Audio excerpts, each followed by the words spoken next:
स्त्रियांपासून लांब राहणं म्हणजे ब्रह्मचारी आहे का? मी म्हणणार की नाही. मुळात ही आपली संस्कृतीच नाहीये. तुम्ही इतिहास पाहून घ्या मित्रांनो, की पण आपले साधू संत ऋषीमुनी होते, सगळ्यांनी लग्न केली. अहो एवढंच काय, तर जे आपले देव अवतार आहेत श्रीकृष्ण आणि श्रीराम यांनी देखील इथं गृहस्थ जीवन स्वीकारले. प्रभू श्रीराम तर एवढे सक्षम होते की त्यांना रावणाला मारण्यासाठी सीता मातेची कथेची गरजच नव्हती. तुम्ही जितके पण महादेवाच्या कथा ऐकणार ना, तितक्या महादेवांच्या कथांमध्ये शक्तीचा उल्लेख नक्कीच मिळणार तुम्हाला. शक्ती म्हणजे स्त्री, आणि शक्तीशिवाय शिव नाही, आणि स्त्री शिवाय ब्रह्मांडाचं अस्तित्व नाही मित्रांनो. पण आज आपण बघतो की त्या स्त्रीचं काय महत्व उरलेलं आहे आपल्या समाजामध्ये. हा व्हिडिओ जोपर्यंत तुम्ही बघताय तोपर्यंत कदाचित एखाद्या स्त्रीचा बलात्कार सुद्धा झालेला असणार आहे. नोकरीसाठी शिक्षणासाठी आलेल्या ज्या महिला आहेत, मुली आहेत, त्या आज समाजामध्ये किती सुरक्षित आहेत.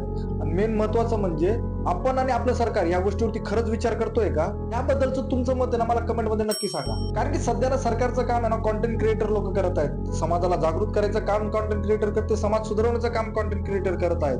आणि आपलं सरकार बघतंय की उद्या कुठला नवीन ट्रेंड चालू होणार आहे.